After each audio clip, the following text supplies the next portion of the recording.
Pour écouter cette session en français, veuillez cliquer en bas de votre écran sur l'onglet Interprétation et sélectionner le drapeau français.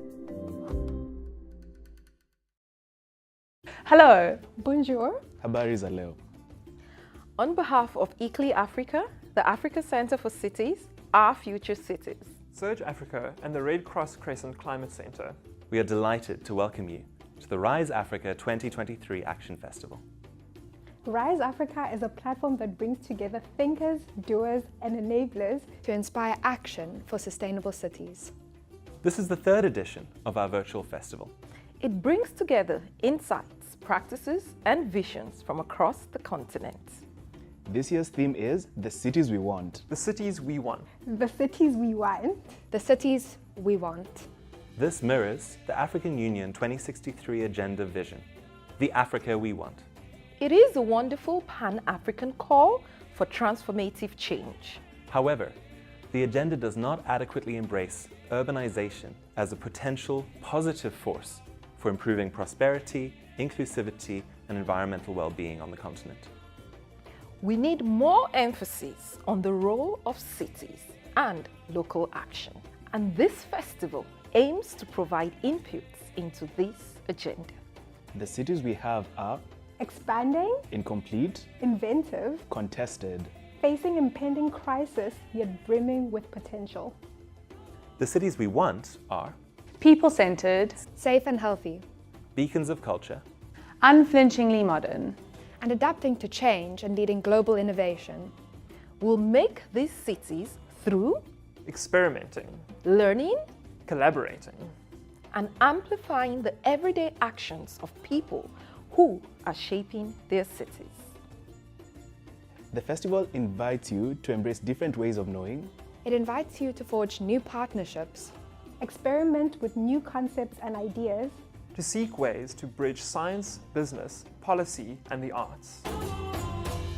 Together, let's enter this space in the spirit of poetic possibilities.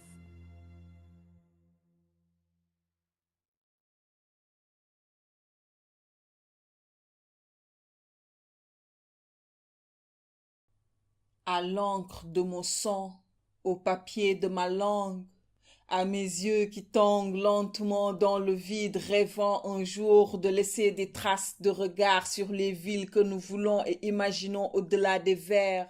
Entre deux effluves, mon être crie utopie, mon cœur murmure héritage. Mon âme, elle, chante avenir. De villes riches de leur multiplicité, multiples dans leur diversité, unique pluralité niée hier s'est avancée vers un demain déjà avorté. Enracinement certes, mais ouverture dans ce village planétaire, laisser les sens alertes et réagir. Entendre la cacophonie banalisée des inégalités sociétales criardes laissées en fond sonore, voir et questionner le décor, bâtir et consentir à l'action qui sépare le rêve de la réalité. Sentir la fragrance vitale, belle et verte, inévitable baume au cœur, accepter notre responsabilité de léguer à nos enfants un monde en bonne santé.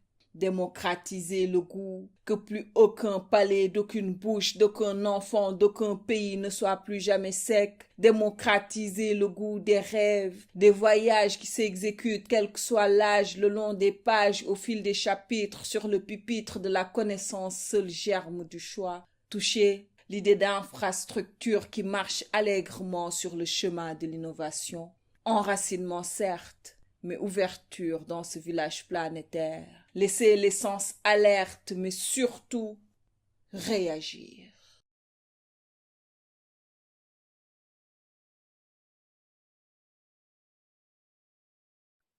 Welcome, everybody. Good afternoon. It is an absolute pleasure to be spending some time with you today. My name is Ursula Wellman, and I'll be kind of guiding today's session with the colleagues I will be introducing in a short while.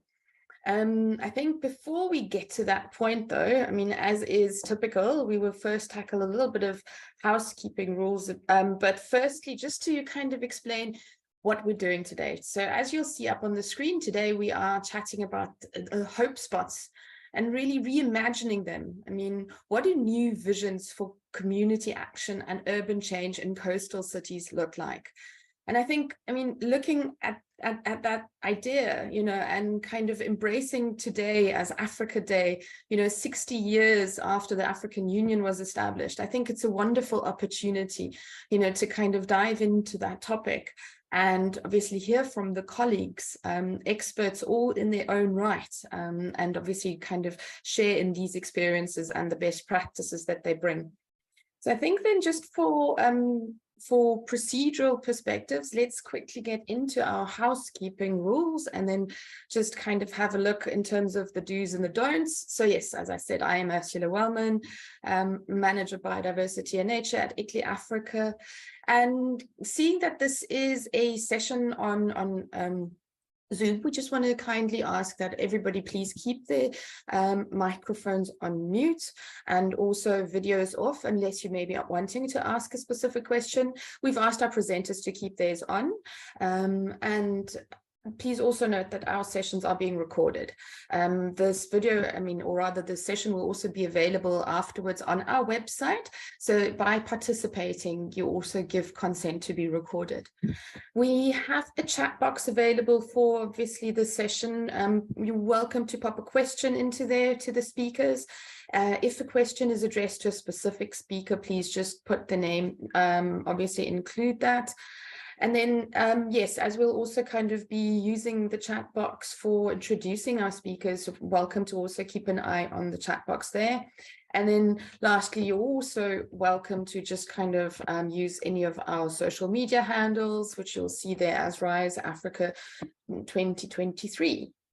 So I think then let's delve into our session by firstly, just kind of showing you what we have in store for you. So from here, we'll go into the welcome, and then we'll kick it off in terms of where this whole kind of concept and everything began. Then we'll also look at the concept from the Sustainable Seas Trust perspective. And then also look at, you know, kind of closer to home, I mean, if you're in Cape Town, that is, the Overstrand experience in terms of the Cape Whale coast. And then from there, we'll go into a panel discussion.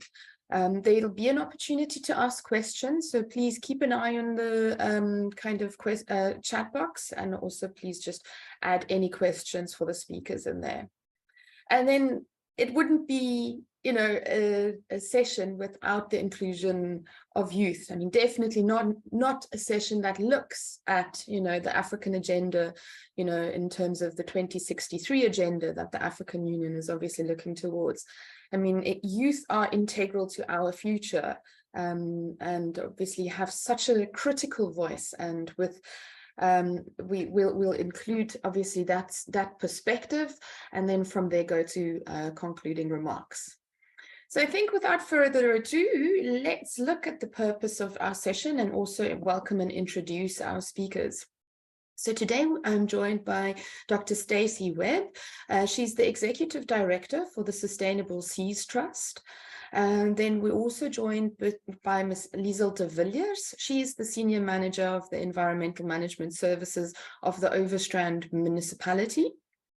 Then also joined by Mr. Pierre de Villiers. I did see he's running a tad late, but hopefully we'll make it by then. He's the Senior Manager Marine and Coasts for Cape Nature. And then we'll also be joined by Dr. Rajan Chedambat. He is just, so, and then we also have, sorry, just a second. So then we also have Kim, the shark lady, as she is very fondly called, Kim McLean from Shark Lady Adventures.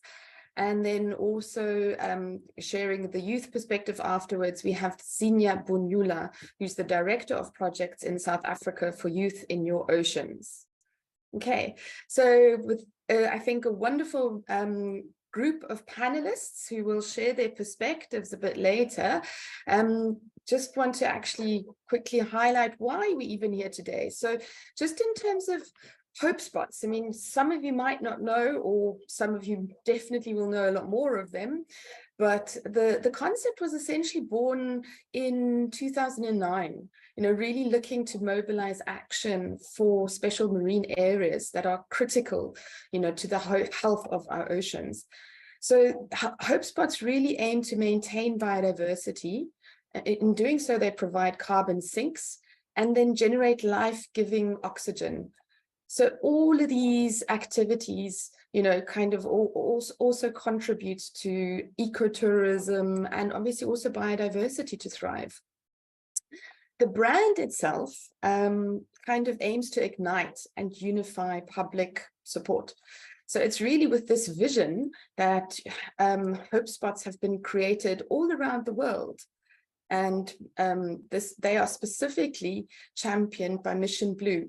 And I think what better way for Mission Blue to kind of speak of that. And I think for that, we've got a short little video explaining the concept a bit better.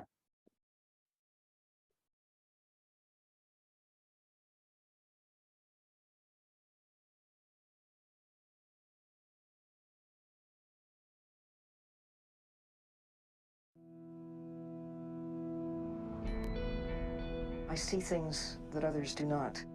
A different world. A world that's changed enormously just in my lifetime. My backyard was the Gulf of Mexico. That's where I first fell in love with the ocean. I think if others had the opportunity to witness what I have seen in my lifetime from thousands of hours underwater, I would not seem like a radical at all.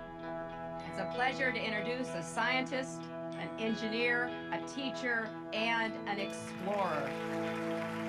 The ocean is dying.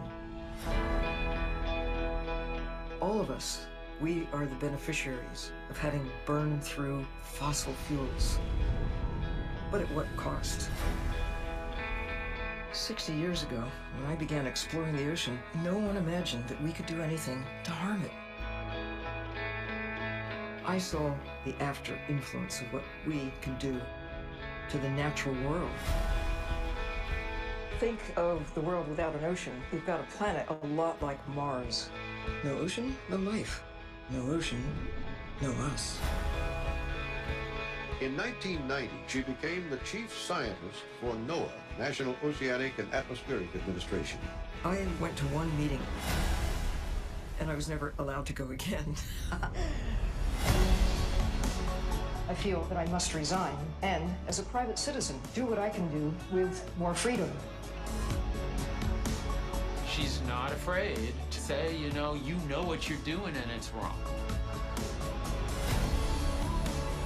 I really speak for the ocean. If we continue business as usual, we're in real trouble. She's made it her life's purpose to make sure everybody else understands what's going on. Sylvia has a wish for the planet, what she calls her Mission Blue. Protect the ocean in the same way we now protect the land. I wish for a global network of marine protected areas to save and restore the ocean.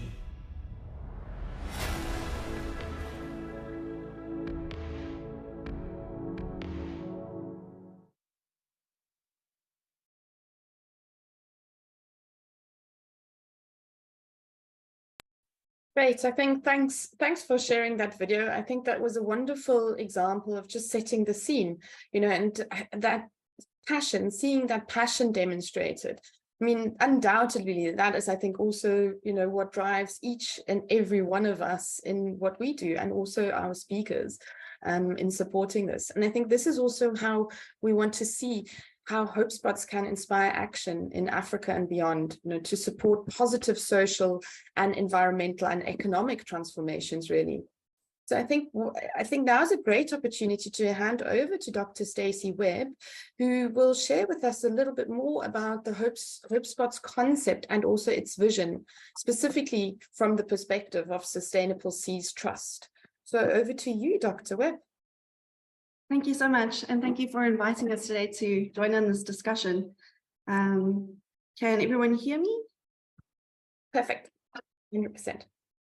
I've clicked full screen. Can everyone see full screen? And you full screen. Perfect, thank you so much. So for those of you who don't know, Sustainable Seas Trust is an organization, an NPO, and our vision is a future where the people of Africa and her seas flourish together. And our mandate is to work in all 54 continental and island states of Africa. We do this through collaboration. No one organization can make a change on their own. And we collaborate through other bodies, other international bodies like the Abidjan Convention, Nairobi Convention, etc. Our mandate at the moment relates mainly to plastic waste, and that is because internationally, a lot of people don't know what to do about climate change, for example. But when you talk about plastics, it's a very legitimate issue that people can actually assist with. And obviously, plastics relate to climate change in their own way. So it's often, and when you talk about climate change, people think it's this big issue they can't assist. But when you focus down on some of the smaller things that lead into climate change, there are smaller things that they can assist. So globally, the approach towards climate change has changed in the last few years. But for the last 5 years, we've been focusing on plastics and their contribution. And UNIA and other organizations are calling for countries to commit to reducing plastic going into the environment. Right now or next week, there is discussions in France.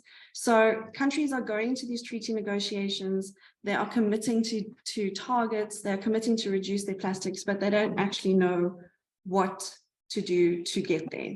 So SST's role has become to develop guides towards developing action plans. And we've also started to assist countries with drafting their national action plans. That's just a little bit more about us and our broader work. And I'm going to tell you now a little bit about where Hope Spots fit in. So back in 2014, our founder, Dr. Tony Ribbink, was approached by Mission Blue to initiate the development of South African Hope Spots.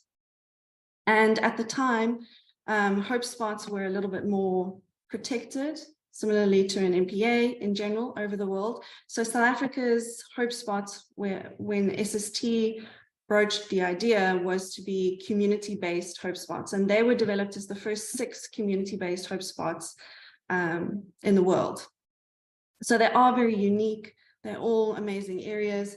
SST's role at the time was to coordinate the launch, identification and the launch of these Hope Spots. And then there was champions that were identified at each of the Hope Spots. And those champions then, SST's capacity then was reduced, and we haven't been able to be on the ground at all the Hope Spots. So those champions were taking responsibility for continuation of the Hope Spots. Into the future, SST itself we've just redeveloped our strategic plan, and part of the concern with developing action plans is where you need to focus. So the plan going forward will be to take where the Hope Spots are in Africa, overlay it with MPAs and other protected areas, overlay that with rivers and estuaries and flows going into the ocean, and then overlaid with some of the prominent African cities to identify where the priority cities need to be in Africa, because we know that the issues around waste, around sustainability of the ocean are not going away. Africa's population is set to double in the next few years, which means that our urbanization rate is increasing. So we really need to start focusing on making our cities more sustainable in order to be able to mitigate some of the effects of our population growing and the increase in urbanization. So because of SST's capacity, our focus for the last 5 years has been on Algoa Bay Hope Spot, and I'm really looking forward to hearing some of the other speakers and how much work has happened in some of the other Hope Spots today. In terms of Algoa Bay Hope Spot, since we're a science-based organization, we focused on developing research, understanding our stakeholders, understanding litter loads within the environment, what the issues are that are affecting sustainability in the area, and then developing the resources to engage with communities around these issues. So we've developed curriculum-aligned resources for schools, we've developed training programs for SMMEs, and we've also trialed community awareness initiatives in partnership with other stakeholders. So these initiatives and the education initiatives that we have launched, we've obviously had learnings over the last 5 years. And in 2021, we trialed a new program called Operations Clean Spot, with a simple premise that to clean up the world, you have to start in one spot. And if each person was to take responsibility for their immediate area where they live, work, and play, then we would land up with a reduction in litter. Litter is a massive problem in Nelson Mandela Bay. I'm sure where all of you are, it is as well. And it's not an uncommon issue throughout Africa as well. One of the main ways in which Algobe Hope Spot has been run is through community collaboration. So initially, when the Hope Spot was launched, our local champion was Dr. Lorian Pishigru. She's continued to do an amazing job with communications to the public through the Algobe Hope Spot platform. In addition, she's partnered with WESA and Bayworld, and she initiates monthly community talks, which hope to reach the public here in Nelson Mandela Bay. We've also developed a committee called the Algobe Ocean Stewards, which is comprised of multiple different community organizations. You can see a list on the right-hand side there. They are different community members, even individuals in their own capacity. We have obviously the chairs and vice chairs to run the committee, but through this committee, we've been able to unite and activate the existing networks through these organizations to target issues that happen within Algoa Bay. Some of the successes that we've had is, I mean, it's an ongoing battle with seismic surveys, but we have had a lot of success in trying to stop seismic surveys on this side of the coast. There is actually a new application in, so we will be this Saturday gathering to give a hoot for seismic surveys. And we've also initiated community cleanups. Obviously, cleanups are not sustainable and we need to stop waste at the source. So in partnership with the Business Chamber, we are looking at developing area action plans on a local scale, which will hopefully result in design principles that we can then roll out to other areas and other people can use to target waste in their areas. Through the Business Chamber, there's been another community collaboration that has come about called Resurgence. This collaboration is currently focused on waste, but the aim of this collaboration is actually to get Nelson Mandela Bay working again. A lot of the issues in our cities is because the current processes within the city and the municipality don't quite work as a well-oiled machine. So by including businesses and other organizations that are concerned who want to assist, hopefully we can get the city's systems working again. And interestingly enough, the first task of this, let's call it a campaign, is to reduce waste. And businesses are actually coming on board and adopting spots to clean up through our program Operation Clean Spot.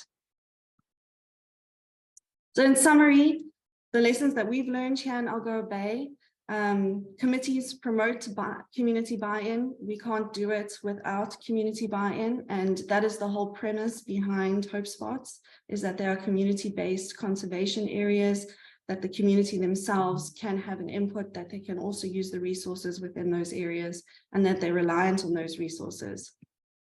For businesses, obviously, money talks.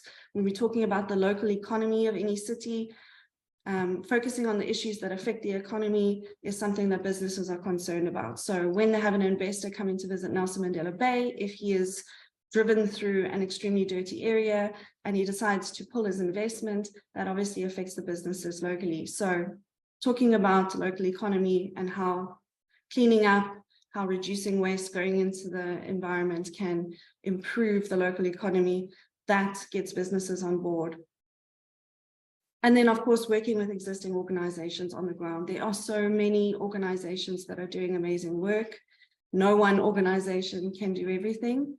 In essence, collaboration is the key. So by joining hands, hopefully we can use the Hope Spots and the hope that is created around Hope Spots to mobilize the communities to assist with the conservation of these areas. Thanks very much.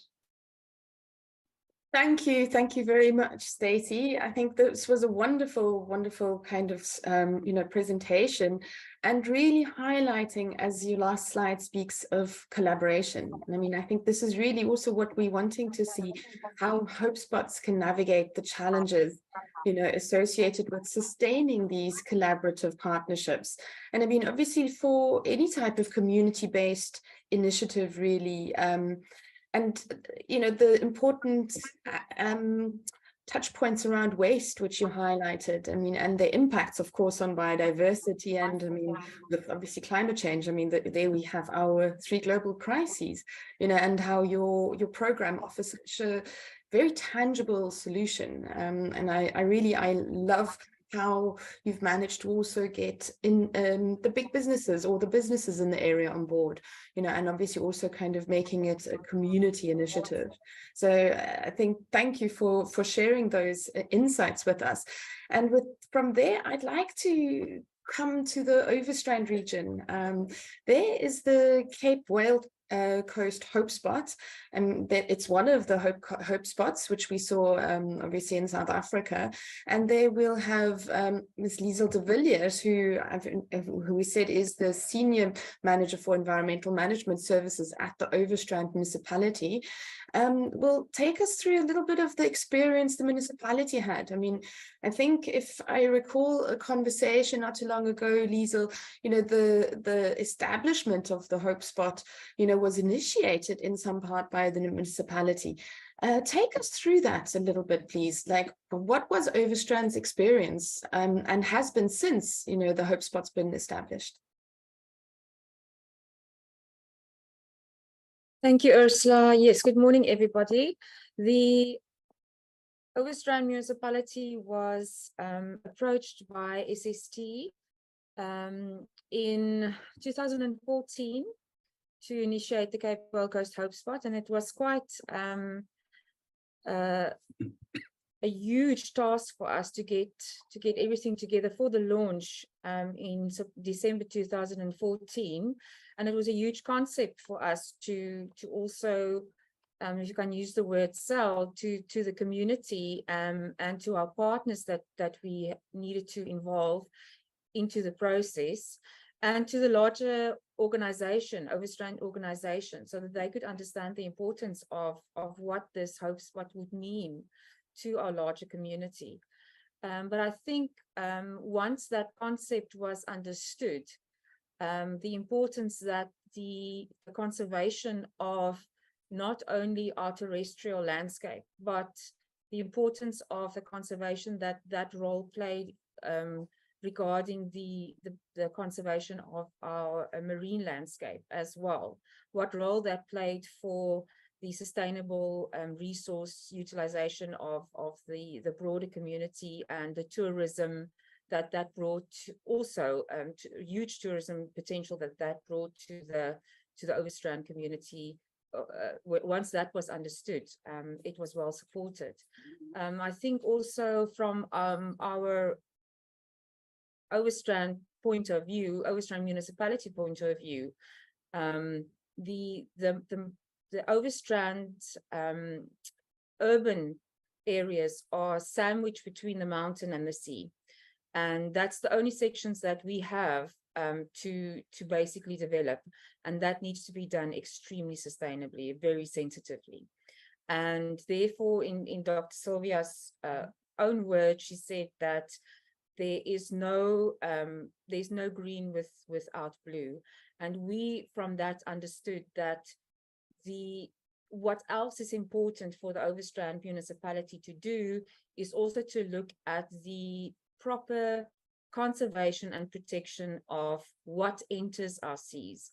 And that means that those mountains, that is our catchment areas, of our rivers that goes into our estuaries, that are those important feeding sources of our coastline, that keeps that biodiversity going. That are also the areas that we need to protect.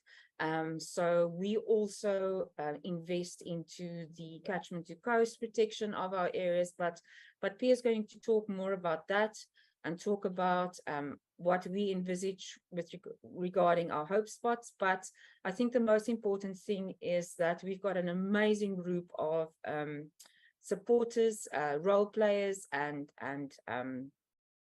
partners. And Kim, or Shark Lady, as you said, we affectionately call her, will talk on that side. And of course, Kim has been one of our strongest partners in our hope spot. But yeah, I'm going to hand over to Pia, if that's all right. And I think you're going to introduce him. I'm going to leave that to you. Thanks, Ursula.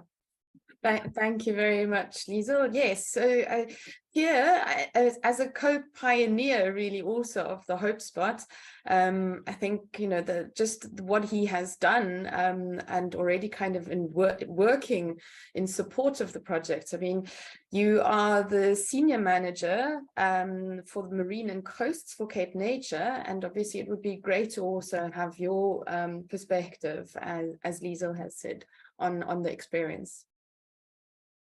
Yeah, thanks. Sorry for being late. We were doing anti-poaching operation preparations and it just got out of hand. So thanks for allowing me or giving me the opportunity to have a chat in this workshop. Yeah, from a Cape Nature perspective, conservation perspective, we obviously really support the idea. I think Stacey in her presentation referred to collaboration. In the presentation I sent through to you, I think every second word was partnerships. It's critical. And what the Hope Spot does, and I think that's sort of a strong point, is what its strong point is, it's a good sales product.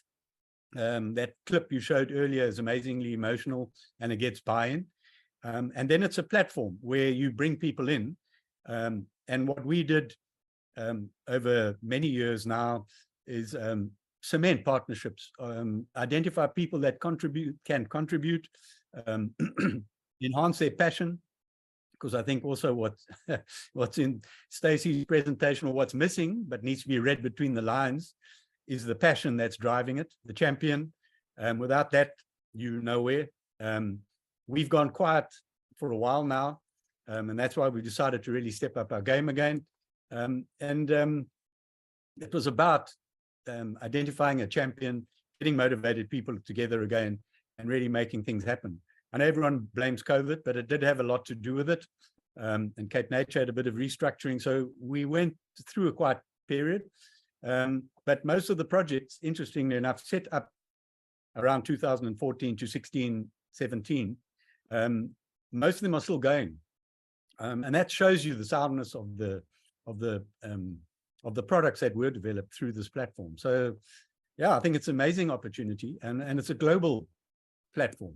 So when people link to Hope Spots, they're not looking at just a spot in Africa. It's different spots all over the world.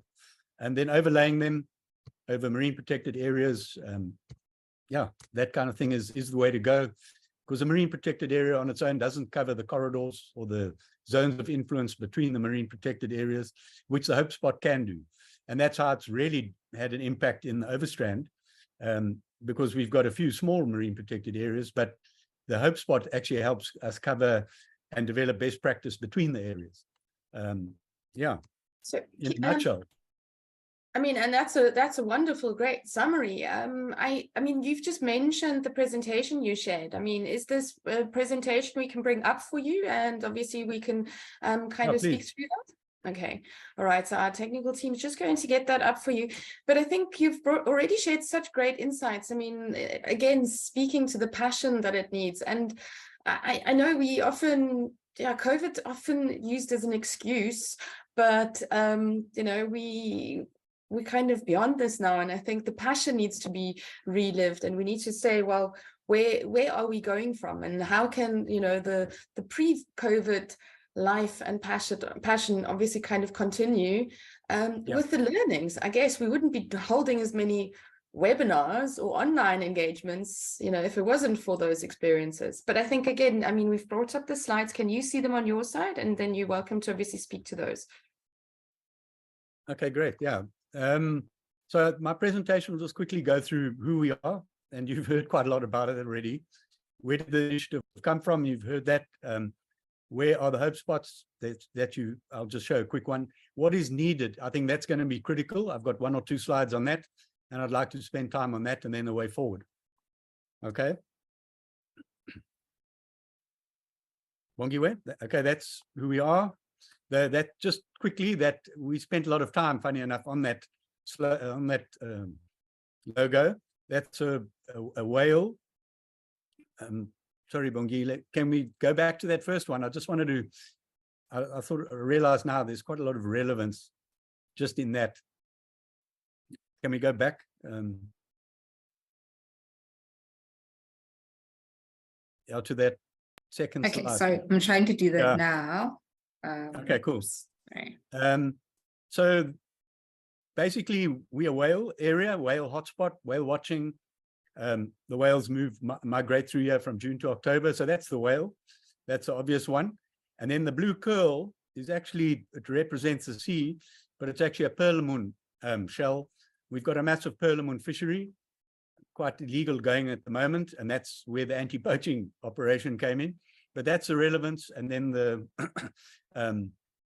swell and the sand dunes. But the big thing here is the area where we go from Roy Else to Quinn Point, which is the Overstrand area, but it covers a lot of the zones of influence between the marine protected areas. So that's the relevance of this thing. Thank you, Bongiwe.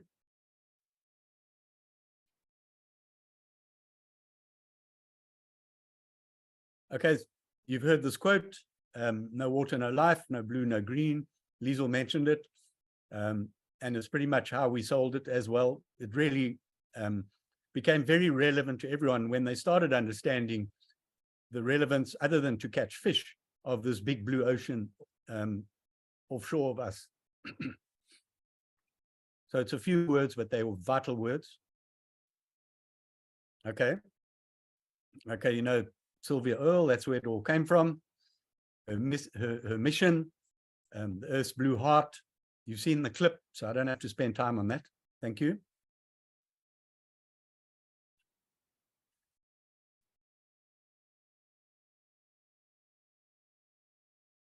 What I'd like to,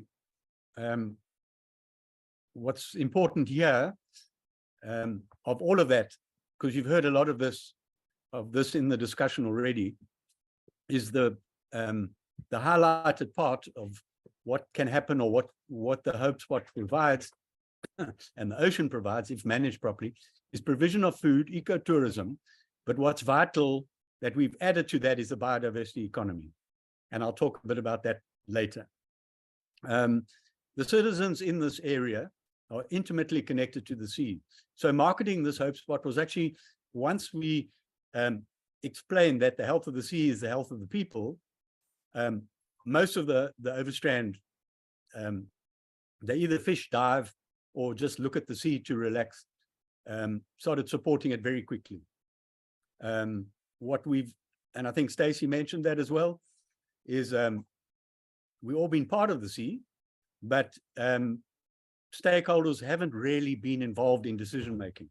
And that's what we really pushed, excuse me, as part of the Hope Spot, is that everyone's included in the decision-making.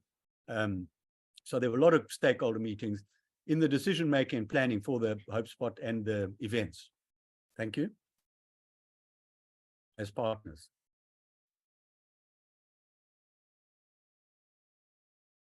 Okay, Bongiwe.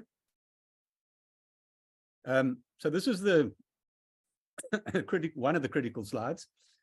In a Hope Spot, what we believed and still believe is you have to create hope. It doesn't help having a spot and you launch it and you get guests and it's all amazing, but nothing really changes for the people. So what we proposed as part of it, understanding that good decisions are based on good science, is the Marine Hub. At that time, Cape Nature had a hub at Stony Point already with interns. But the aim of the hub, and it still is, it's not up yet, unfortunately, but we're working towards it, is creating new careers in the marine field, marine science field. We've got examples of what we've done with WWF. We've got a partnership with CPUT, Marine Science. We actually helped create the marine science degree. And we've got a partnership with Fish Force and Nelson Mandela University. And we're looking at career pathing of young people in the biodiversity economy. So we're career pathing them in conservation, in management, in monitoring, in science, and ecotourism for that matter. But the focus is not you have to catch fish to benefit from the sea. And then we set up a lot of partnerships in those early days, and they're still going. We've got a very effective stranding network for reacting to whales, penguins, marine birds, etc. We've developed a really strong partnership with the Island Conservation Trust for marine bird rehab. The biodiversity economy I spoke about. We've got a WWF project at Kleinmond where we're focusing on the youth and training them up and getting them ready for a career in conservation so that they're not only dependent on catching fish as their families have been. The South African Shark Conservancy is a local NGO as well that's helping us with the science, and we've actually got some of the, let's call them ex-poachers. We're using their vessels and we're employing them to assist us with deploying baited remote underwater video equipment after being trained. So it's an amazing change, and that's pushing the whole hope side of things. On the Edge restaurant at Betty's Bay at Stony Point, it's a Cape Nature project where local communities from Moyaitsuk have set up a trust and they're managing a restaurant at Stony Point. The idea, once again, came out of all of this partnershiping we were doing. And in Stacey's presentation and Liesel, we spoke about the importance of economics. In Hermanus, it's a summer town, and we flooded with guests in summertime, but in winter, it goes very quiet. So working with the business chamber and some really motivated people, and they've carried on with it. We've set up Hermanus Extreme Sports. That's an event in May to start getting people into the area outside of peak season so that the economy can carry on. There's Hermanus Varsity Trust, the Whale Festival, this amazing marketing platform, etc., and I can go on. But those are all of the partnerships that came out and new things that were created to show that there is hope to people that participated. Okay, thank you, Bongiwe. And this is just a design or a dream of a marine hub. One day we aim to get there. At the moment, Kim has offered her site in the harbor because you do need, we've tried to keep things going as a bunch of, well, as a group of individuals working together. We've got very strong working kind of ethics and support each other, but you do need to take it the next step is some kind of central hub where we can bring students in to get us the science upon which we can base our decisions, as well as setting up little shops, economy, etc. I don't have to go into all of that, but that's our dream at this site and possibly in Plet as well. Okay, Bongiwe.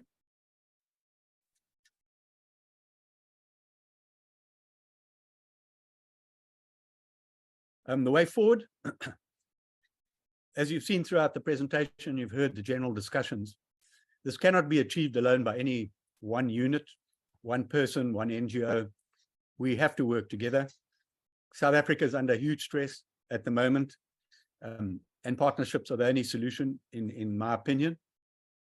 We work on each other's strengths, and we build a very strong way forward. I think case studies speak louder than theory. I think it's really critical. I mentioned some. There must be passion, there must be drive, and you must get projects going that show people what, for instance, the biodiversity economy is all about. Otherwise, it's nice noise and it's using the right terminology. But in actual fact, employing 15 young people, getting them ready for employment as conservators, but on site, it says a lot more to the local communities and everyone else than putting a theory out there. So projects are critical. It's a driven process. We've got a dynamic team and we're going to step up our game now. Energy and passion is critical. It's a 24/7 job, it's not really a job. It's just something you're passionate about. And you've got to have a make it happen approach. It's not going to happen for you. You've got to create something out of nothing. So these are the this is the philosophy behind what making Hope Spot work.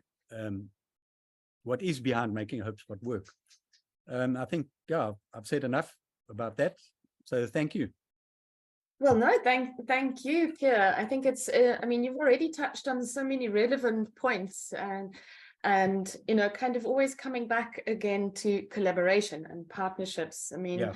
You know, nobody's going to walk this, you know, path alone. And I think that's the testament of how, you know, to kind of look at these conservation kind of projects, it is critical to have, you know, the communities buy-in. You know, you need such a range of stakeholders and business. I mean, I think Stacey touched on that, you know, already in terms of the very relevant, you know, role that business plays in Algoa Bay. And I think in Hermanus, Kim, I've understood obviously that, you know, yours is a similar experience. I mean, you are today here, you know, representing the kind of business sector in a very specific, you know, role. And I mean, already, you know, seeing a reflection of your potential commitment, you know, allowing your space or giving of your space, you know, to let that dream for the area become alive. I think that already speaks, you know, again to the passion that you bring for the project.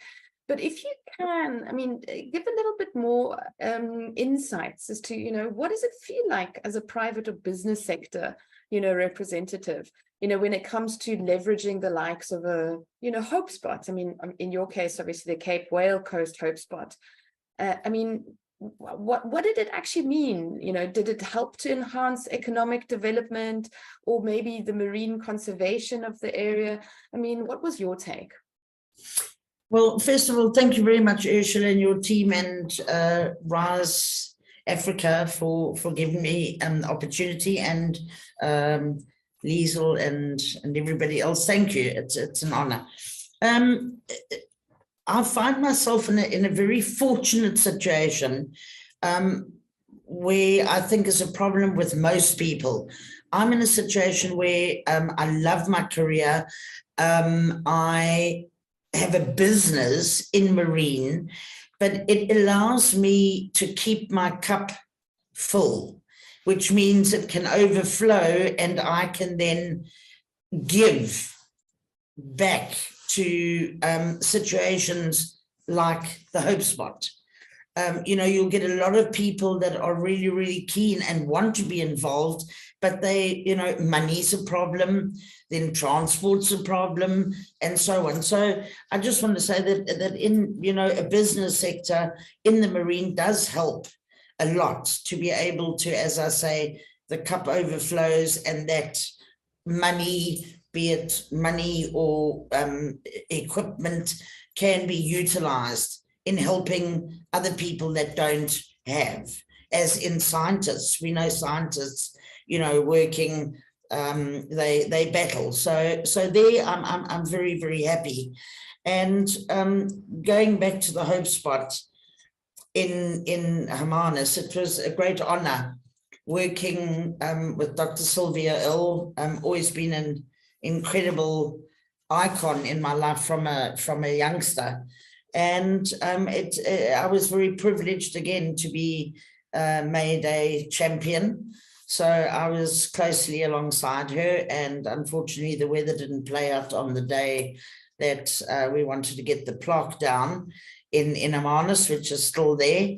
I think it's time to get back down there and give it a good scrub, because I'm sure it's been covered over with algae, but it is still there. And I think we need to get a picture of that and bring that out again, to show people in Hermanus that the Hope Spot is alive and well. The Hope Spot, I have tried to keep my little part going. And yes, Taryn, if you can just help me with the photographs, I'd like to just share some of them with you. I started what we call Plastic Patrol. Plastic Patrol, Taryn, we can go, if you don't mind, to the first picture. There we have it up there. I started Plastic Patrol because we have a huge problem in our harbour, as I'm sure in many harbours, especially in the summer months with the wind. But big storms like yesterday and the day before, I was down there yesterday. And if you can just move on to the diving ones there, Taryn. You can see the amount of plastics that come into our harbour.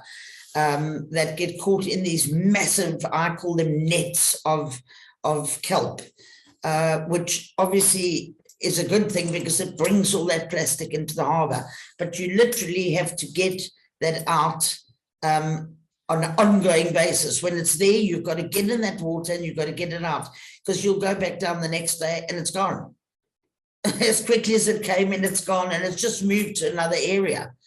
And that brings me to the full circle that I want to talk about, and where we need as a Hope Spot to be seen again in Hermanus and all the other areas, because it's not only the harbour that needs to be taken care of, but we're a group, Plastic Patrol, we'll look after that because we're in that area every day. We're working with our boats and things. But we need to then pass the flag on. We need to take that flag and pass it on to the guys just down the road in the old harbour, and get a community there that will first of all understand what the Hope Spot's about and take that flag and hoist it. And then those people need to go down to Grotto and then still more people down there. So every base is covered. And I think when Dr. Sylvia Earle was here, I think that was her whole purpose. Handing over, let's say, a flag, hoist that flag, but pass that flag on, encourage people. And so on that spot, I'd also like to suggest very strongly that we, and I'm sure it is on the cards, because Pierre has brought it up, Liesel's brought it up, Dr. Webb definitely brought it up, and thank you for that. Passing it on and letting people understand what the Hope Spot is. A lot of people, I'll say the Hope Spot, and I'll say, what's the Hope Spot? So obviously we did mention COVID, but that's all gone now, and it's time to rise that flag up again, let people know what it's about. And through that will be through the youth, definitely through the youth, dive training, encourage, maritime careers, and get these people involved. So on that point, yeah. Thank you, Kim. I think, yes, I mean, you've already shared your insights, as a business person, and I mean, your passion for the topic, is obviously evident. I mean, it almost shines through as, virtually, and then the images you show, of the projects, I mean, specifically your Plastics Patrol project and the initiative, I mean, obviously so necessary, bringing youth into the space, and, the kind of awareness these things create at community level, and again, just kind of very practically solving, obviously, our situation with plastics. I think there's been some wonderful insights already, and I do want to kind of start broadening the view, or rather maybe our horizon, and I'd like to welcome some responses from Dr. Rajan Chedambat. You are in Kochi municipality in India, and I mean, I think yours obviously is a kind of somewhat different experience, being more at the local subnational government perspective. How do you interpret, or rather expect, that cities and local governments could potentially optimize, similar partnerships. I mean, really public-private partnerships to improve biodiversity management? Thank you, Ursula. It's evening over here, so good evening to all. And your question, I would certainly begin with introducing this whole concept of corporate social responsibility funds. That's available in the Indian context now. All these big companies who make profits, 2% of their profit will have to be shared for social responsibility, and we can certainly avail that kind of funding for all our sustainable development projects and programs. And then we'll have to also involve these corporates, and we'll have to ensure greater involvement with these corporates through BOT, that build, operate, and transfer mode. And then we also have to have greater interaction between city governments like ours and community and corporates. It does happen in other fields, but not more on biodiversity and biodiversity conservation and very core environmental projects. It doesn't really happen in South Asian context much. So we have to have this interaction, great interaction between this local government and corporates. And of course, community is part of that interaction. It has to be the part of the interaction. And then with the support of national and state governments, we go to really introduce legislation and modification legislation to promote the PPP, public-private partnership in biodiversity conservation. And that's very important. I think like a lot of legislation has to happen both in the national government, in the state government, in urban local government like ours, for bringing in public-private partnership in biodiversity conservation and larger environmental projects. It's very important in South Asian and especially in the Indian context, where we face serious challenges because India is one of the fastest growing. A lot of construction is happening, like West construction almost almost came to a kind of standstill or saturation point, but it's happening a lot in the Indian context, and biodiversity is the biggest kind of casualty in that aspect. So we really need to kind of bring in a lot of legislation to get a lot of public-private partnership in conserving our biodiversity for posterity. Yeah, absolutely. Great, thank you. Thank you very much for sharing that perspective. And I mean, I think that's always so useful, because I know we now, I mean, yes, Hope Spots, it's a global project. And, we've been kind of seeing quite a very African type of focus, and to obviously hear out from your experiences, I think that's very much food for thought, also for the work that I guess we're also doing. And I think that might just serve to introduce some of that work. I mean, the project we are working on, is a Global South project. And it is about it's integrated action for biodiversity. And I mean, and that's why it's a privilege to be working obviously with the likes of yourselves and our colleagues in the regional office in India, and obviously also in China, Colombia, and Brazil as well, in the support of actually protecting biodiversity in these tremendously rich biodiverse countries. I mean, the project itself, if we're looking at the participating countries, the biodiversity, it's astounding. And then how important the responsibilities are, that local and regional governments really have. Especially if we look at the, GBF's targets. I mean, how do we make those a reality to say that, the global biodiversity framework recently adopted in December at their most recent COP can become a reality, a reality for local communities. And I think, what I've heard already, is public-private partnerships could be an avenue to do that, to see how can we not just write legislation that kind of, supports biodiversity, but how can we actually really garner action from on the ground? I think that's been super insightful, but I'm also quite keen to kind of circle back to you, Pierre, and just really hear, you know, you've shared quite a lot in terms of also your presentation, and you've in the part maybe answered this question, but is there anything that specifically highlights or kind of, you know, like stood out for you, or specifically around how to incubate or drive marine conservation, and I mean also coupled with social development? Do you think the main mechanism for that is through the case studies and kind of bringing theory to practice, or is there something else that's still, you know, part of that kind of equation?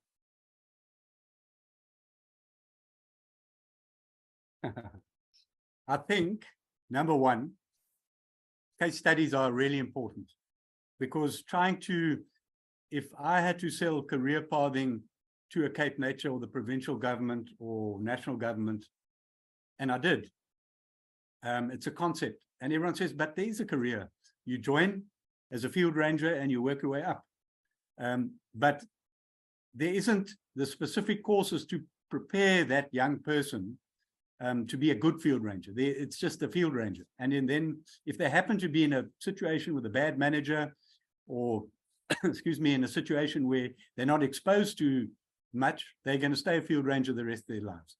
So the big thing is a case study like we've done at Claremont, where you test all the different ideas of a career path and how to prepare people. You identify what you feel is an ideal human being, or an ideal human being and an ideal position as a marine field ranger.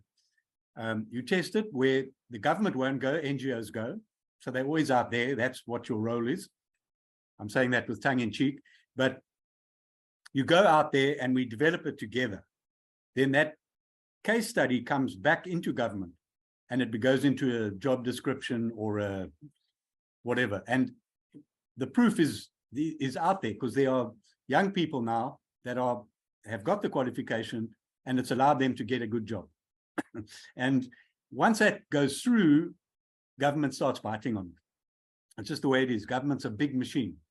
That's one way. The other way, no, that is one way, but the one of the core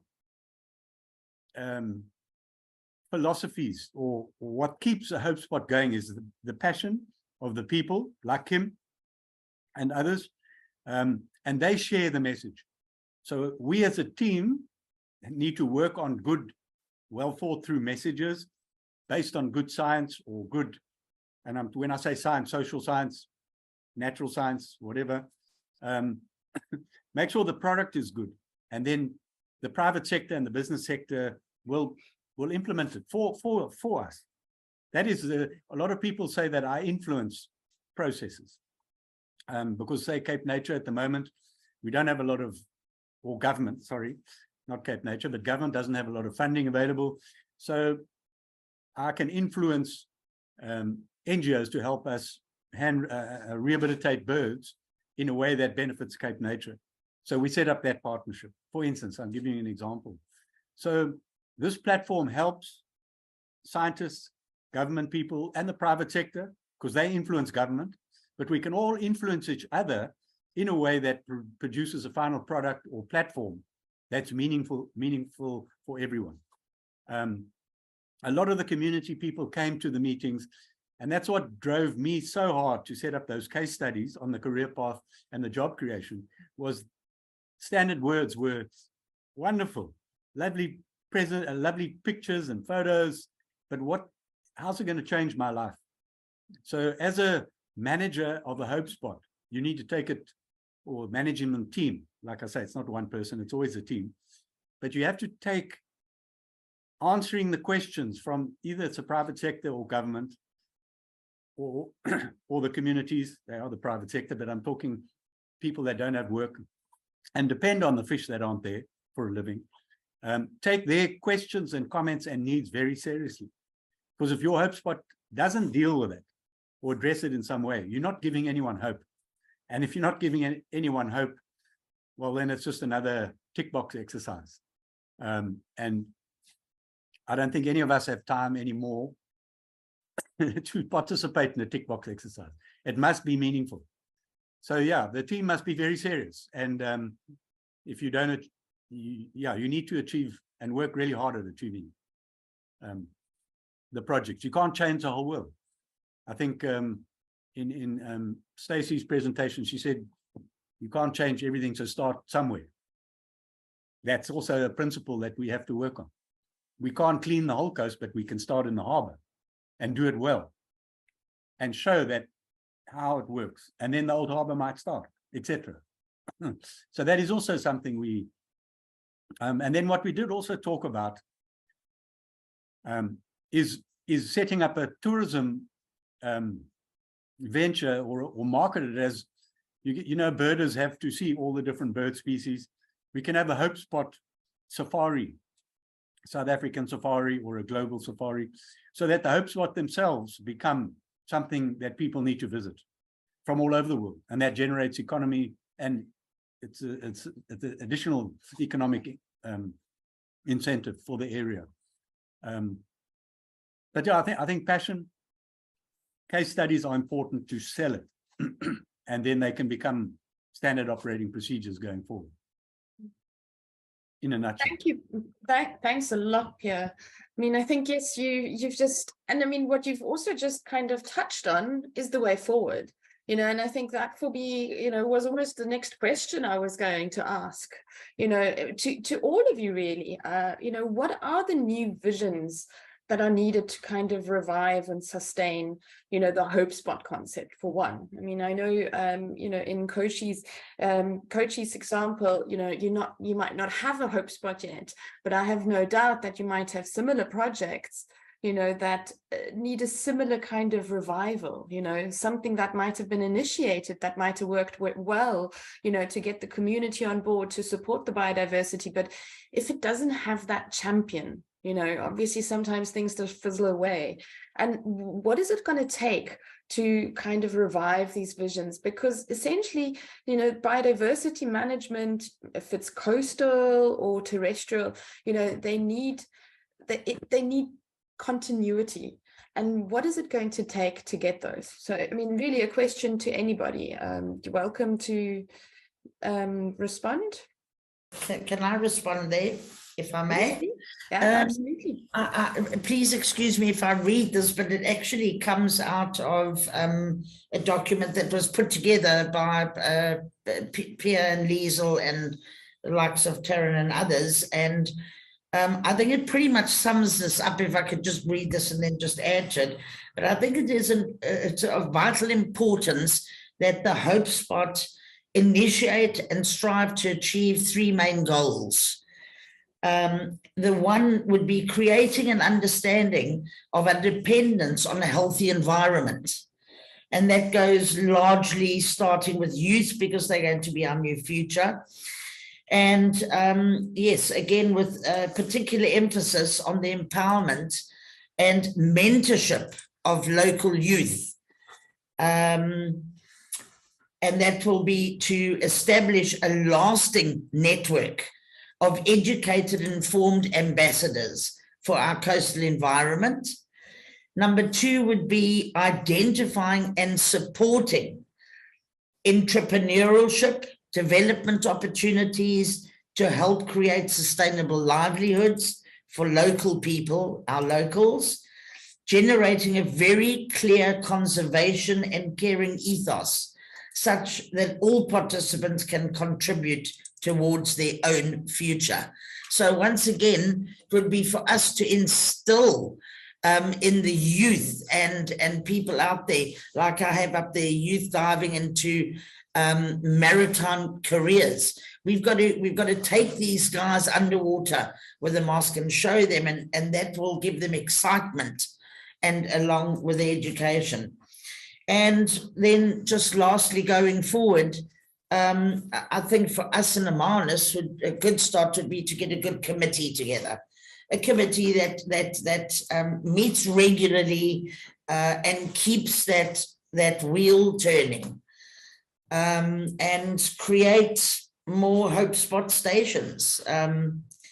hand over flags to different companies. You would be Hope Spot Station 2. Please accept this flag and make something from your business. Throw it in there to creating that Hope Spot Station 2 and 3 and 4 till we get to 30 in our area. And that is just, yeah, suggestion. I think a great suggestion, a wonderful, wonderful, great suggestion. And I saw also Stacey's hand shoot up, but I also got the feeling maybe you wanted to say something, Dr. Rajan, but I mean, over to Stacey first, and then we can come back to you afterwards. So Stacey, your take on what is it going to take for us to kind of go forward from here? I completely agree with Kim. Sorry, my voice is going. Definitely, there needs to be some sort of sustainability built in. I mean, passion started these things. Passion will get them going, but we all suffer from conservation fatigue at some point, and we all go through these dips in our own passion. And we found in Algarve Bay, the committee helps with that, because when one person is struggling, others motivate you to keep going. And there's that handing of the flag over. So our committee chairs, Dr. Gary Kukamur, who is on the WESA board, and he's a WESA member. And over time, that flag gets passed on to the next person two-way. And definitely that has built in an essence of sustainability, because we can't rely on one person's passion forever. It does run out. Conservation fatigue is very real. Yeah. I think you've just touched on such an important point, you know, and this whole thinking that, or not thinking, just that nobody's really going.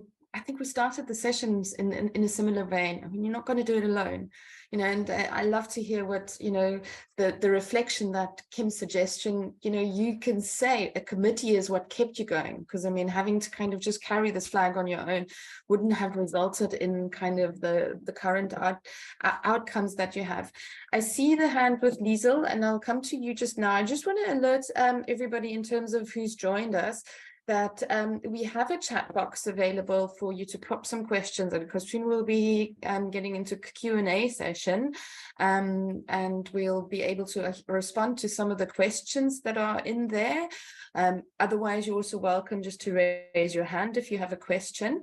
And I've also seen another introduction of our kind of final speakers also in there, but I mean, please feel free, add a question into the chat, or otherwise just raise your hand.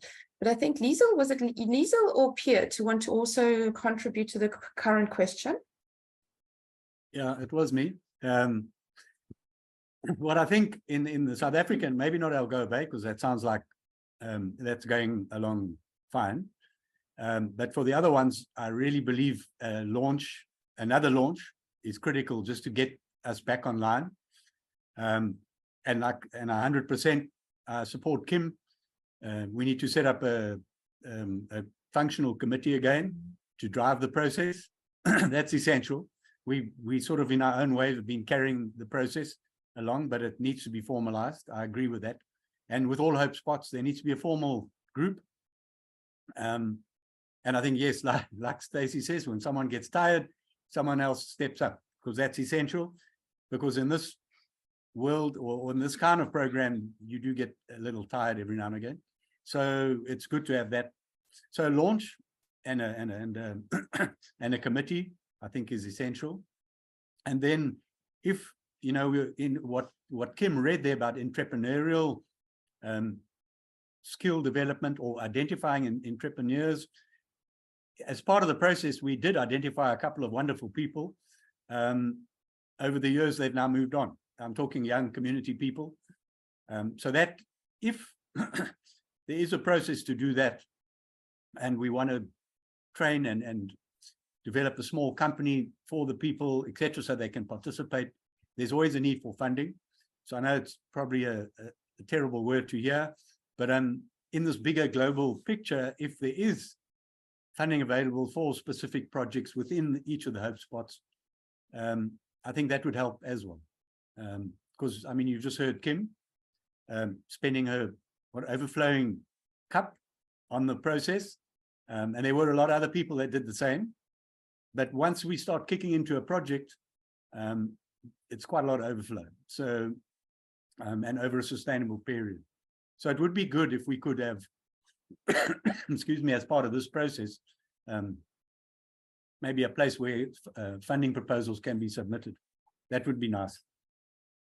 Thank you. Thanks, Pierre. Yes, I think some great insights there. Well, suggestions also. I mean, I think some suggestions. I mean, and the employment aspect, which you touched on, you know, kind of wanted me to circle back to Dr. Rajan. I mean, in your responsibility, you know, in terms of obviously cultural heritage or heritage development, you know, and the environmental aspect of it, you know, how, I mean, employment naturally also kind of sits within that context. How have you managed to kind of balance these areas in the work, in your experience in Kochi specifically? You still on mute, sorry. Sorry, yeah.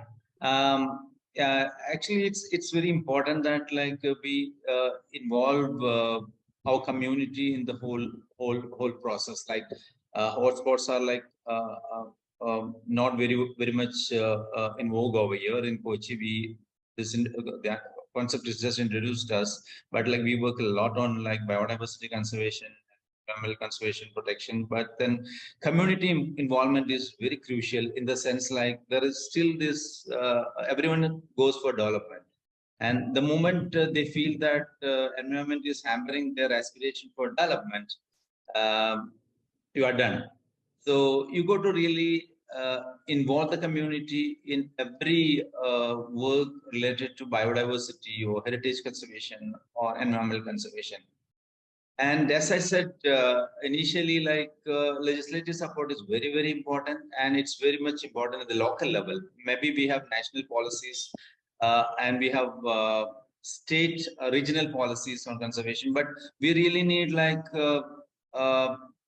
local specific policies. For instance, natural heritage, when it comes to natural heritage, Kochi is on the Vembanad Lake. That is the second biggest Ramsar site in India, and it needs to be conserved. And we really need a very local specific legislation for that.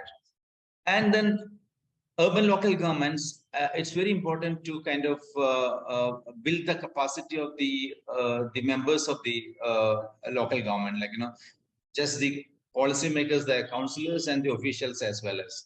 And these aspects of governance is very key for sustenance and expansion of the natural management system or biodiversity management or sustainable development management system in our given space or context. And enterprise-based community-owned models. We will have to develop that kind of community-owned models, very entrepreneur-based community models, and we have to sustain that. We got to promote that kind of models. Like we'll have to really work on such models, and with the support of like now I see a lot of models all across, and everyone is very passionate about it. I think we got to really develop such models, and we got to introduce that to our society, and we got to really promote that with the support of community. That's what I got to I have to say over here. Yeah. Great, thank you very much for those insights. And I mean, it's highlighted, you know, with everybody, community, and we've already been speaking about it quite a bit, youth. I mean, we're not going to, you know, be going anywhere without youth.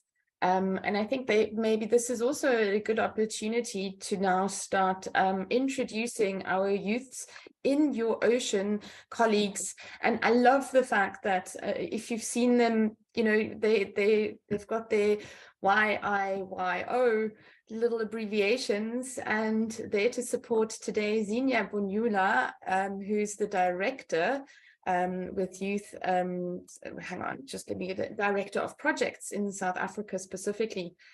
I'd like to kind of allow you to take the floor to really say, well, where do we go to from here? And I mean, really to kind of see it from the youth's perspective. I'd like to hand over to you, Xenia, and then maybe we can take some questions towards the end if there are some. Thank you so much, Ursula and your team, for firstly inviting us to this amazing initiative. Good day, colleagues. I've just listened to some really amazing inputs, and most of them really involving the involvement of the youth. So I do have a PowerPoint presentation that I'd like to share. Mongiwe did confirm that I could able to share my end. So if you could just give me 1 second and I'll just share my screen, please. I do want to also highlight that our director or founder of YIO, otherwise known as Youth in Your Oceans, is also joining in the call. And he will be jumping in here and there for some of the questions. But mine is to really just introduce this incredible initiative that I've really come to believe in. So you can just let me know, Ursula, on your end, or Bongiwe, if you can see the presentation. Yes, it's come up, but I think if you can navigate to on screen or slideshow, I think, yes. Okay, cool. Awesome. Okay, so as Ursula has mentioned, my name is Xenia Bunyula. I'm acting in the capacity of Director of Projects within Youth in Your Oceans, otherwise known as YIO. We are really excited to join this incredible festival. So our input in terms of how we reimagine hope spots within the new vision for community action and urban, or rather urban change in coastal cities, contributes more on the attitudes that we're shaping up, specifically within the youth. So our presentation will first, of course, touch on who we are, what we're about, the kind of objectives that we have, and of course, how we are contributing to this current motion for this panel session. So about YIO, Youth in Our Oceans, or rather in Your Oceans, emerged out of a pursuit to inspire and support community which desires, excuse me, I'm not wearing my glasses. Okay, here we go. So what we essentially lean more on is maritime specialist consultancy and youth development. And you'll see at the bottom, we have our incredible team, Rachel, Osi, Ati, myself, and Atabile. It's not only us, but we also have another incredible young people around Africa who also contribute significantly in some of the research and development projects that are happening in the background. So our founder and our main director is Mr. Osipesona Nanga, who's also joining the call. And the main agenda that we are trying to push here is really pushing towards youth advocacy and visibility within our oceans. So a bit of a background about myself. I have a background in maritime education and training, which I studied a Master of Science in Malmö in Sweden, where they have the World Maritime University. And the main purpose as a young person that I wanted to specifically push in specializing in maritime education and training was in the pursuit of capacitating our young people within an emerging economy, which is the blue economy. And when we started reimagining, just to quickly touch on the motion as well, our hope spots, we want our hotspots to be equipped with knowledgeable individuals that are going to also equip other knowledgeable individuals, because the main thing that we are essentially pushing is sustainability in terms of not only knowledge, but in how we make use and interact with the coastal environment as well.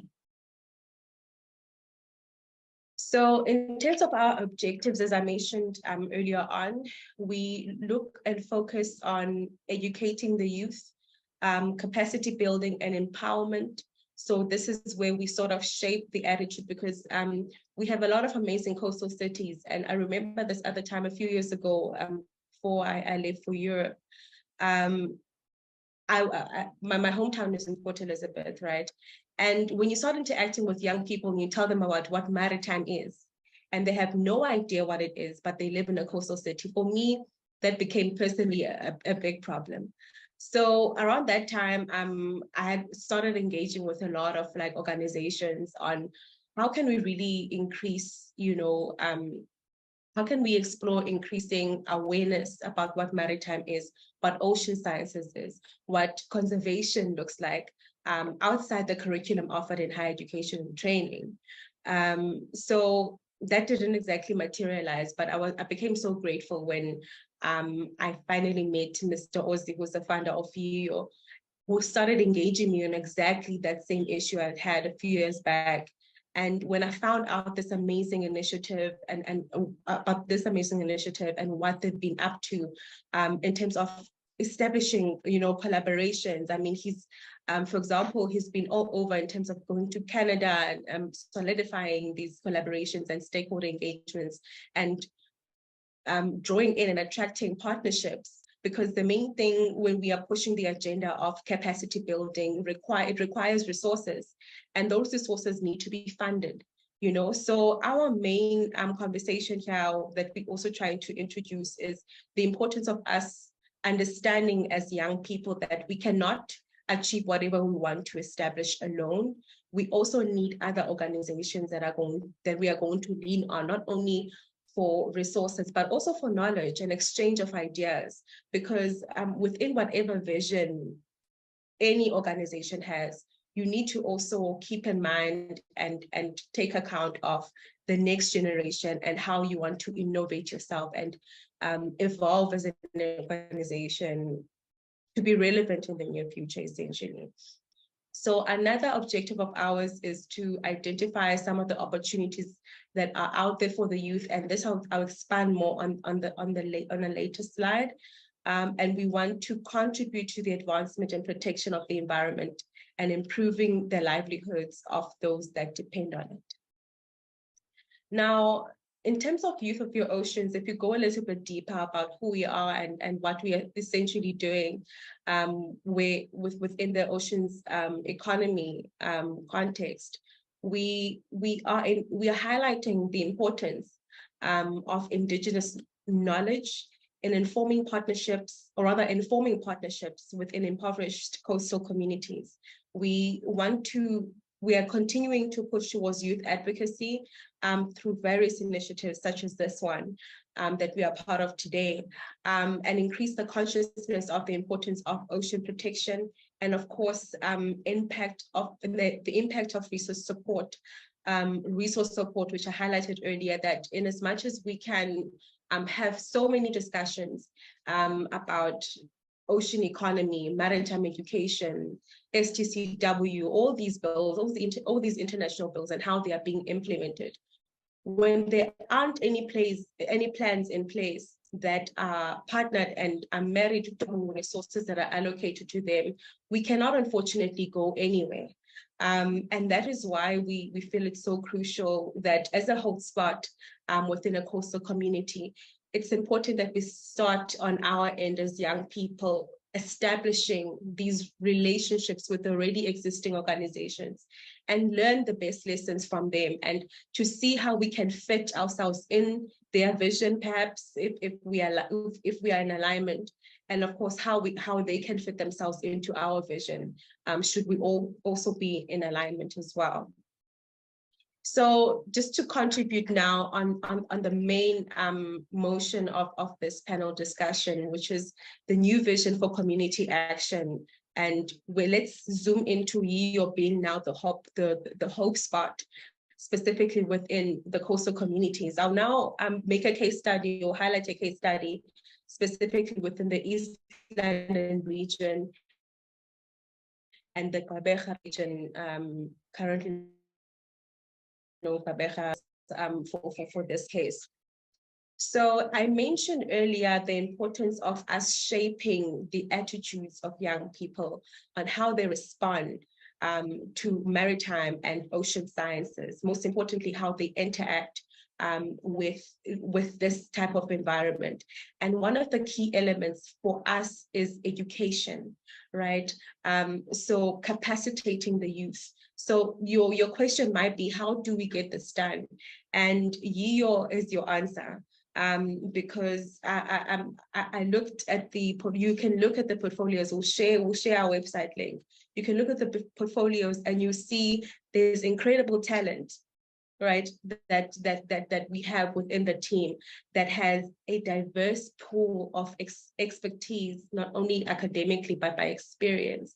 And what we're trying to do here is to, from the knowledge that we've received and experience that we have, to share it, and to expand on that, to really establish a level of knowledge within young people, not only within these regions I mentioned.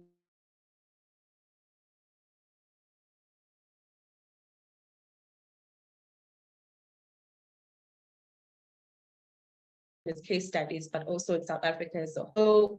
They're setting the youth and we are giving them the skills that they need. But what is the next, right? So you've given the person the skill.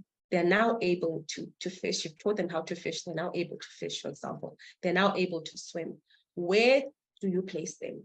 So that has been the main challenge. I'll make an example. So there were 5 of us that were nominated in 2022 to go study a Master of Science in Malmö in Sweden. And this was funded by government in South Africa, right? And this is an incredible opportunity for us to get educated and get this degree. But the main issue that we had, and this is something that I also put as a challenge to our funder, was when we come back, what happens? What is the next step? We have the skill, I have the degree, but what is the next? Where do you want to place us? So this became a bit of a challenge to kind of like respond, to get a clear response on their end, because this is still an emerging economy. So in terms of placement, it'll always be a challenge, not always, but like currently within the current status quo, it is a current challenge. So I might put also this as a plea to the current panel for you to maybe engage us also on how we can start challenging the status quo, where we can establish a system that is able to absorb the capacitated individuals, the capacitated youth, right? I do recall on some of our discussions earlier that there are initiatives where I think it was one of the panel members that highlighted that they're teaching young people how to swim and so on. And that is an incredible initiative. But the issue always comes on if you capacitate 100 individuals, and where do you place them also? What is the end goal essentially? And the biggest thing, or the biggest answer that I think I can come up with, is always collaboration, right? Because one organization can create the capacity and teach and educate and train. Another organization can place. Another organization can monitor how are these individuals doing. And another can perhaps create an internationalization platform for them to go abroad again and gain more skills and interact with other individuals. So I'll just be quick, just for the sake of time as well, just to complete the next points. So another point here in terms of shaping attitudes is understanding the vision. What are we trying to exactly achieve, and how do we prioritize this? Most importantly, I think this is a lesson that we ended up learning through, unfortunately, COVID, fortunately or unfortunately through COVID, building resilience, right? Especially within the challenges that come within emerging economies. I'm currently pursuing my PhD in higher education studies, and I'm specifically looking at this case study where we start building resilience and how in the challenges that come with emerging economies, the new economy, and it comes with unfamiliar challenges. How do we establish young people, for example, that are able to be resilient? So this is a lesson that one of the lessons that I learned, something called a hidden curriculum.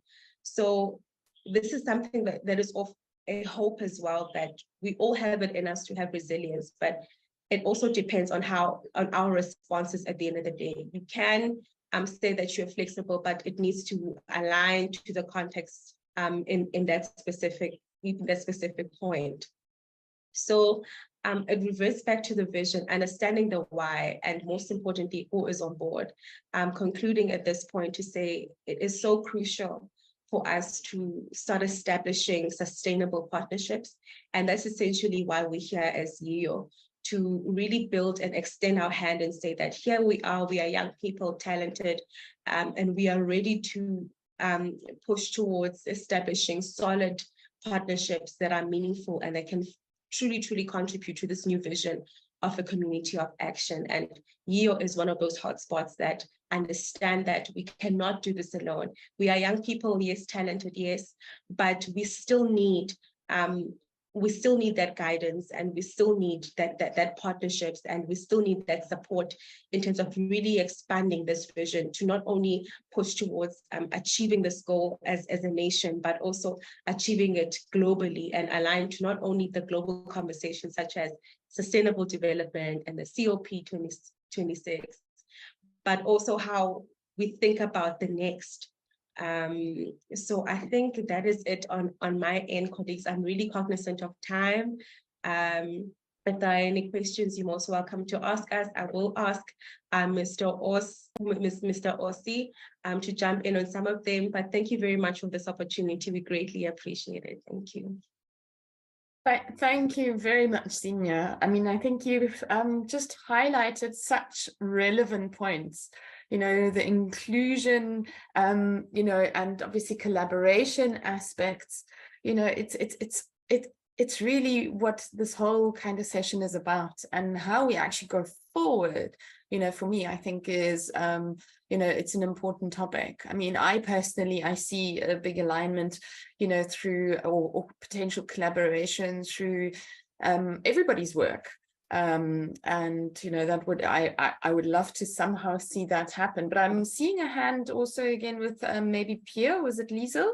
And then I just want to kind of go back to our audience to see if we might have some other questions then. Is it Pierre? Yeah, just a comment, and maybe it's part of the solution. I specifically mentioned at the Hope Spot, we got to listen to the challenges of the people, and in this case, the youth. And many of them were saying we get educated, but when we go to apply for a job, we don't have experience. So when I spoke about the case study and Nelson Mandela University, there was a very specific reason why we chose that university. They do off-campus modules where the lecturers come to you, which was a seller straight away for us. And we did a week's lectures, so it's a module. And then we did 3 weeks where we trained the young people up in monitoring, doing coastal monitoring, etc., etc. So by the time they finished 3 years, they had their certification, and they had 3 years experience. So when they applied, they're already ahead of everyone else who applies straight out of varsity, because they've got 3 years practical experience. And it was seriously practical. They learned a lot. So it might not be the answer to this specific question of the way forward, but it's definitely one of the solutions. Is we got to design how we our education systems to maximize the time spent for these young people in a 3-year period, that they get educated, but they also get the experience. So it's up to us to design the package that we put them through. Otherwise, we say we're clever and we're going to put you in through varsity, but then you don't have a job because you don't have experience. Yeah, just so that's just a comment. Thank you very much for a very, very insightful comment. And I mean, I think you've just spoken about design again. You know, it is up to us. And, you know, for youth to actually have opportunities, you know, the capacitated youth to have an entry point, you know, this experience conundrum is quite an age-old one. And it's an innovative approach that you have. And I mean, maybe the biodiversity economy can have, you know, really kind of elements of this in terms of the programs it develops.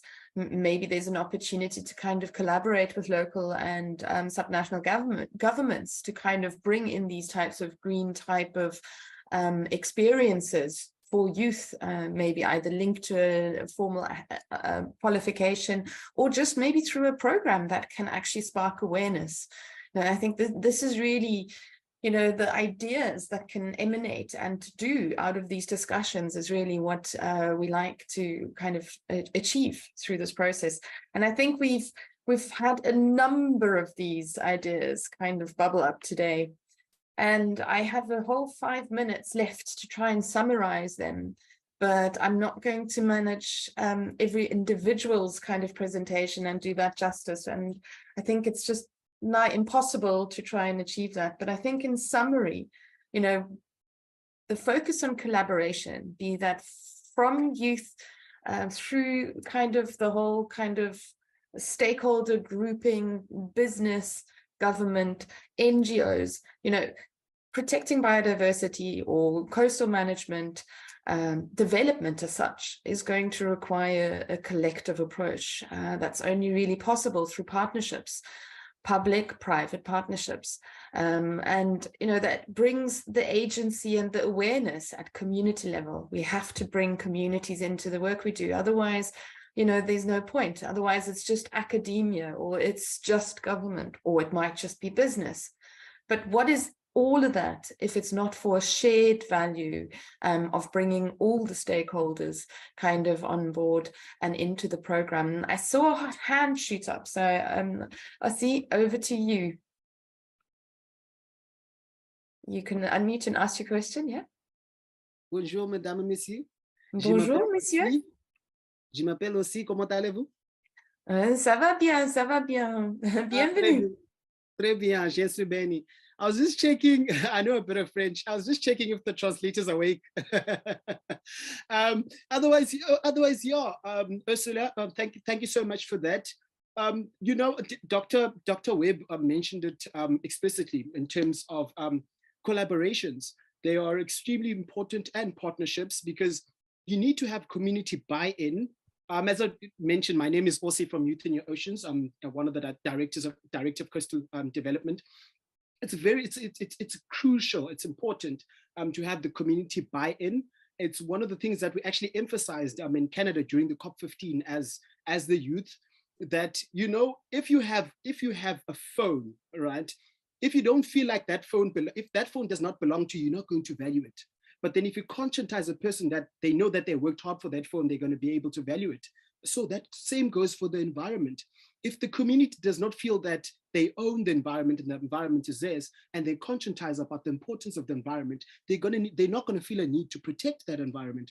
So now what we focus on as Youth in Your Oceans is actually educating them, as Xenia mentioned, that the youth here, people don't know about maritime.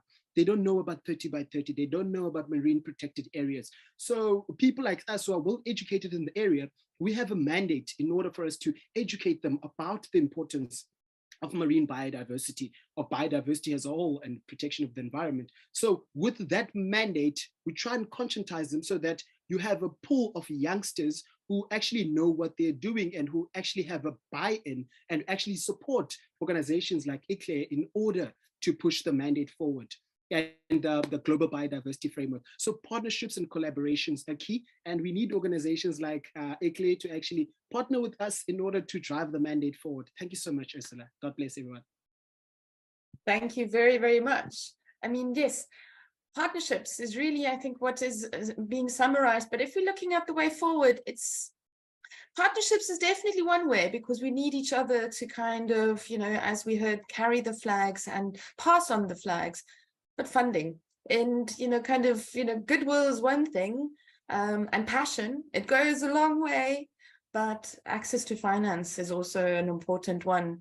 And I think with that, I also want to make a reference to, it is one of the sessions that's actually happening or was held in parallel to this one. I want to remind you that all of our sessions will be available to view on demand through the website. So you'll be able to access that and still have a look at that session after this one. And then there's also, we've also got our program in our chat box, because there are still more sessions coming up this afternoon, and I'd encourage you to join some of those. There's also the wrap up this evening, which I have no doubt is going to be very, very informative, wrapping up 3 really exciting days that we've, you know, spent sharing, learning, hearing from each other, And I personally have jotted down many kind of points. The team I work with has already seen some of them in our groups, and you have definitely sparked some great innovative ideas with me. And I very much hope to make these a reality. And who knows, maybe next year we can present collectively on successful stories that were sparked at today's RISE session. But with that, I'd like to thank every single one of you, and maybe just ask if there's anybody who'd like to venture a last closing remark before I close the session. No. Some shaking heads and a thank you, but I think the thank you is really to each and every one of you, our esteemed speakers, Liesel, Pierre, Stacey, Zinia, Kim, Dr. Ranja had to already hop off, and obviously our technical team. This session wouldn't have been the success it was without you, Mbongiwe specifically, but the whole team collectively, and also obviously to the team at Youth in Your Oceans. Keep up the good work. It's been a tremendous session. Thank you very much, and I wish you all a wonderful afternoon. Bye-bye. Bye-bye.